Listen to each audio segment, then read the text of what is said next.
लोकसभा तो कटी है, विधानसभा में क्या? विधानसभा में तो देने को नहीं देंगे। जब लोकसभा इतना बड़ा क्षेत्र है उसके अंदर हम सफल रहे हैं, विधानसभा तो एक झटका में ले लेंगे, नहीं ले लेंगे वो तो हमने तरीका है। अब हमने वो रास्ता पता कर लिया जो चौधरी वीरेंद्र सिंह ने पता था।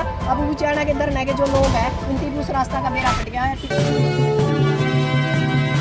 आप कितनी बड़ी जीत मानते हो विजेंद्र सिंह की टिकट कटी है जो? जीत तो ये उन किसान मजदूरों की है जो लगातार 4-5 साल से आंदोलन लड़ रहे हैं, और सबसे बड़ी जीत है उचाना दरने की, क्योंकि यहाँ से जो आवाज़ उठी थी, यहाँ से जो किसान गए थे, उसके बाद जो इंडिया गठबंधन ने फैसला लिया एक बहुत बड़ा फैसला था और बहुत अच्छा फैसला लिया है। क्योंकि संयुक्त मोर्चा जो दिल्ली है उसका एक ही मकसद था कि बीजेपी को हराना, और यदि बीजेपी को हराना है तो किसको जिताना है, ये हमारे लिए एक बहुत बड़ी सिरदर्दी थी। और हिसार के अंदर हमें कोई ऐसा कैंडिडेट नहीं था जिसको हम सपोर्ट कर सके, क्योंकि इंडिया गठबंधन का जिस बंदे का नाम चल रहा था वो हमारे एरिया से आता था। पर उसकी कमी ये थी कि उसने आंसी के अंदर ट्रैक्टर यात्रा निकाली थी, काले कानूनों के ऊपर साइन करने का काम किया। तो सबसे बड़ी समस्या ये थी कि उसको हम वोट नहीं दे सकते थे। तो इंडिया गठबंधन से जो हमारी रिक्वेस्ट थी वो हमारी सक्सेस हुई। और सबसे बड़ी है कि संयुक्त मोर्चा हरियाणा का हम और उचाना का जो संयुक्त मोर्चा है खासकर, और जो हिसार का संयुक्त मोर्चा, उसका धन्यवाद देते हैं कि उन्होंने लगातार अपनी बाइट दी, अपनी आवाज़ को बुलंद किया और लगातार इसके ऊपर अपनी मतलब ये कह सकते हैं कि ताकत डालने का काम किया।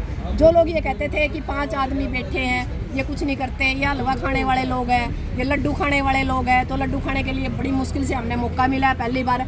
और हमारे दादाजी का एक और था, वो कहता था कि मुझे ना टिकट का पता है, टिकट किस तरीके से मिलती है और कहाँ से मिलती है। तो अब हमने, आपको पता है कि मैं कहती हूँ कि राजनीति को रणनीति से मारिए, तो अब पहली बार हमने टिकट काटने वालों का रास्ता पता कर लिया कि जो गद्दार है, जो दल बदलू है, जो हमारे कौम के गद्दार है, उन लोगों की टिकट कहाँ से काटी जाती है, क्योंकि राजनीति को रणनीति से मारना है। उन्होंने टिकट लेने का तरीका पता था, हमने टिकट कटाने का तरीका पता कर लिया, ताकि इस समस्या का समाधान हो कि लगातार रोजगार की, शिक्षा की, सुरक्षा की जो बात है वो यहाँ कहीं नज़र नहीं आ रही थी। लगातार एक तानाशाही जो लगातार इस देश के अंदर हो रहे थे, उस तानाशाही को तोड़ने के लिए ये नहीं कई बार कहते हैं कि भाई ये तो कांग्रेसी है, ये तो कांग्रेस को सपोर्ट करते हैं। नहीं, हम किसी पार्टी के सपोर्टर नहीं है, हमारी मजबूरी है, और मजबूरी ये है कि बड़े दुश्मन को मारने के लिए छोटे दुश्मन का साथ देना। तो आपको नहीं लगता कि हाई कमान ने आपकी बातों को ध्यान से सुना है और तभी से इस प्रकार का बड़ा फैसला लिया है? नहीं, एक बात बताओ, यदि हाई कमान किसानों की नहीं सुनता तो वोट किसको देते? हम नहीं देते, चाहे हमें मतलब अपना निर्दलीय कैंडिडेट लेके आना पड़ता।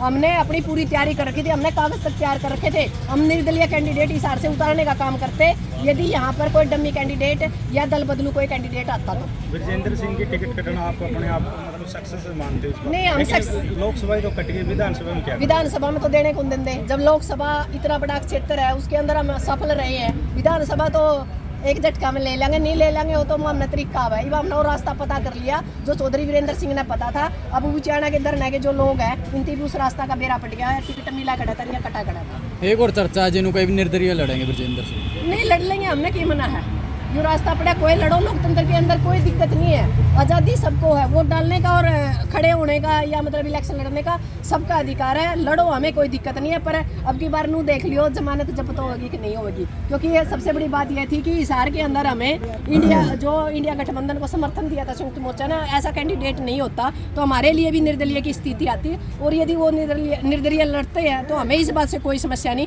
हमारा तो जो पूरा समर्थन है वो इंडिया गठबंधन को है, और इंडिया गठबंधन का जो कैंडिडेट है वो जयप्रकाश। बांगर का शेर वीरेंद्र सिंह को कहा जाता था, लेकिन आज के बाद क्या संज्ञा देना चाहेंगे किसान जी? हम पहले भी कई बार कह चुके हैं, एक वक्त आने के बाद शेर की ताकत कम हो जाती है और उसको अपना इलाका छोड़ देना चाहिए, ताकि जो नए शेर आए हैं वो वहाँ पर अपना शासन कर सकें। और यदि शासन नहीं करते तो आपको पता है प्रकृति का एक नियम है, बड़ी मछली छोटी मछली को खाती है। वक्त आने के बाद बड़े बरगदों को काट के नए बरगद पैदा हो जाते हैं वहाँ से। तो सीधी सी बात है, आज के बाद बांगर का शेर के लिए उल्टी गिनती शुरू हो चुकी है। और बांगर का शेर तो हमारे ऊपर था, जो हम लगातार उसका शोषण सह रहे थे, वोट दे रहे थे और उससे रोजगार, शिक्षा और सुरक्षा की बात नहीं कर रहे थे। यानी जो हमारे लोग थे, ये कह सकते हैं कि ये भोले लोगों का इलाका था। पर जो किसान आंदोलन आया, यहाँ से लोगों ने बोलना सीखा, आवाज़ उठानी शुरू करी, और बांगर का शेर आज 0 हो चुका है। तो वो बांगर का शेर नहीं है, यहाँ बांगर के शेर और बहुत। तो नए शेर की बात करिए, क्या किसानों में से निकलेगा कोई नया शेर? निकल सकता है, इसमें क्या दो राय है? क्या मतलब किसान सिर्फ लड़ने के लिए, बल्कि मैं तो ये कहती हूँ जो आज कांग्रेस पार्टी ने किया ये वक्त की मांग थी हमारी। पर विधानसभा के अंदर हम चाहते हैं कि 50% जो टिकटें हैं, यदि कांग्रेस ये चाहती है कि बीजेपी को हराना है तो 50% जो टिकटें हैं वो किसान मजदूर महिला को देनी चाहिए, क्योंकि ये वक्त की मांग है। ये जरूरी